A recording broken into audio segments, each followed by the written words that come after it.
Okay, so now I'm gonna jump to traffic noise. And a quick background of this is the 23 CFR Part 772 and applicable state laws are followed for projects which require PDE studies and reevaluations. So effective control of traffic noise requires the control of land use planning next to highways and reasonable and feasible abatement associated with highway projects. I'm going to throw it out there. Doug, I'm going to put you on the spot. So everybody there on the Turnpike, you have an amazing resource. Feel free to reach out to me if you have any questions, but Doug is definitely a walking encyclopedia on when it comes to traffic noise. So some definitions that I want to share for the purpose of this discussion this afternoon. Of course, the manual part 2, chapter 18 of the PDE manual includes a lot more than these definitions and a lot more detailed information. I just want to kind of highlight some of the areas that I think are worth mentioning for the project managers. So benefited receptor is the recipient of an abatement measure that receives a noise reduction at or above the minimum threshold, which is 5 decibels. The date of public knowledge, which is the date when the environmental document was approved. Noise reduction design goal, which is the optimum desired decibel noise reduction or insertion loss, determined from calculating the difference between the future built noise levels with abatement to future built noise levels without abatement. The department has selected 7 decibels as the noise reduction design goal for 1 or more benefited receptors. Then I wanted to highlight also the statement of likelihood, which is provided in both the noise study report, or NSR, and the environmental document, based on the feasibility and reasonableness analysis completed at the time the environmental document is being approved. There are 3 types when it comes to traffic noise, we look at 3 types. So the type 1 is the highway construction project, which includes new location or physical alteration of an existing highway, which substantially changes horizontal and vertical alignment, profile, or adds capacity. Then there's the type 2, which is a federal aid or state-funded highway project for noise abatement on an existing highway. And I don't want to talk I'm not going to talk about this one too much because in Florida doesn't have a type 2 program. And then there's the type 3, which is a project that does not meet the classifications for type 1 or 2. And type 3 projects do not require a noise analysis.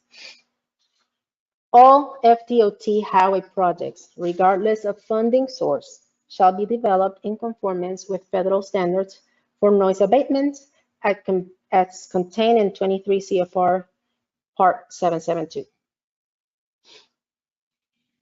So a preliminary review of potential noise impacts associated with a project is conducted during ETDM screening and prior to the PDE phase. And this is to determine if noise-sensitive receptors are located within the project area, possibility of impact, and it includes the assessment of land use plans, field reviews, aerials, modeling, and important, again, that the PM coordinates with the district noise specialist, aka Doug.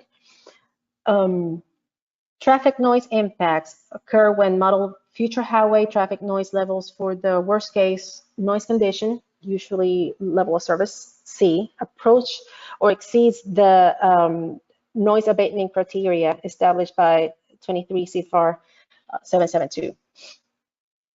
I'm going to go a little bit faster here. I know that these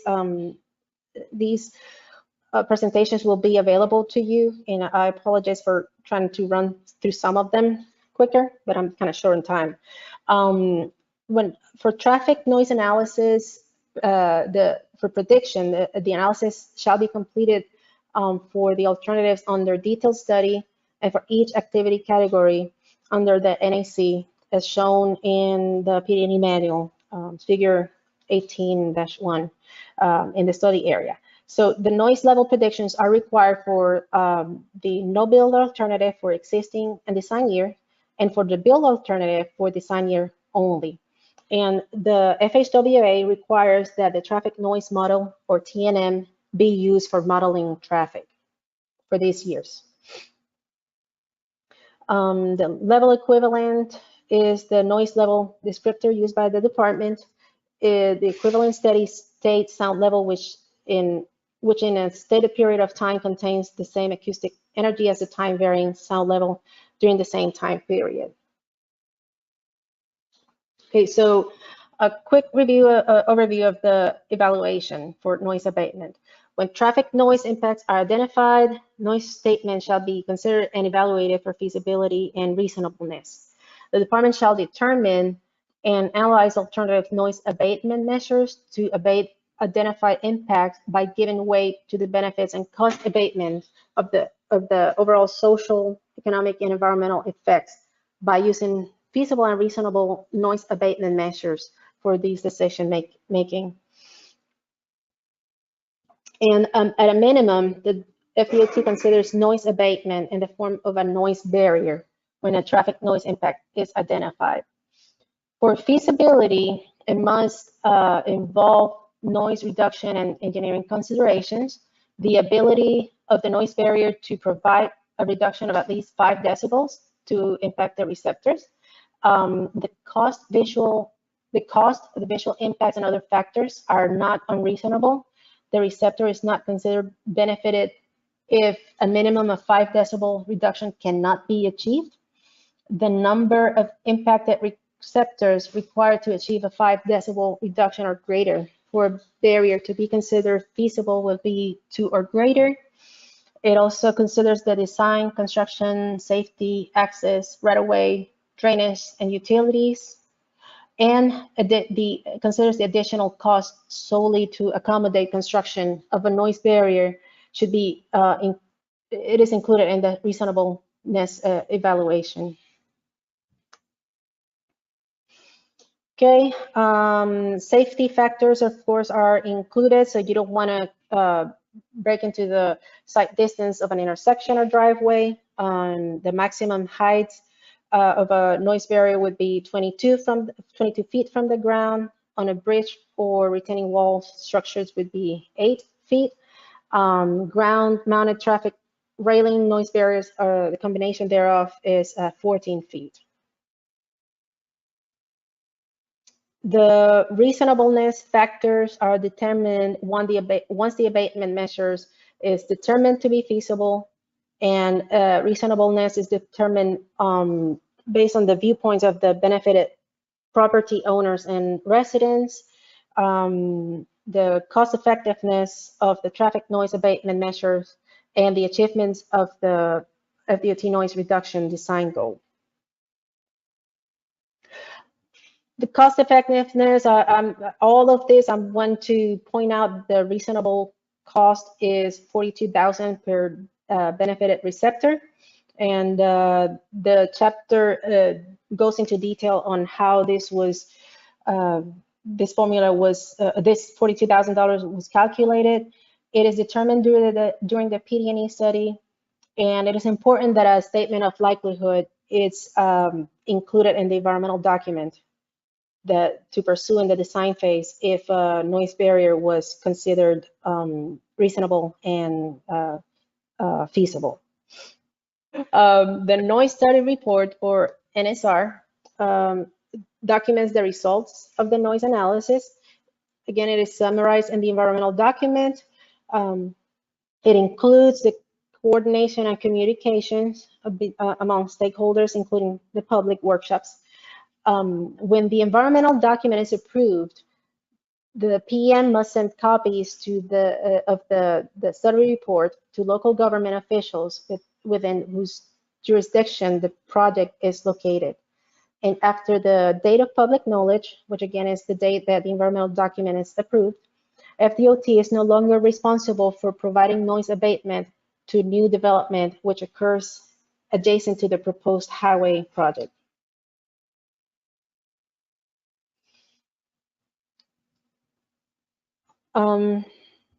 Documentation in the PDE phase must identify the statement of likelihood for feasible and reasonable measures of abatement, the noise impact for which no noise abatement measures are feasible and reasonable are also identified in the document.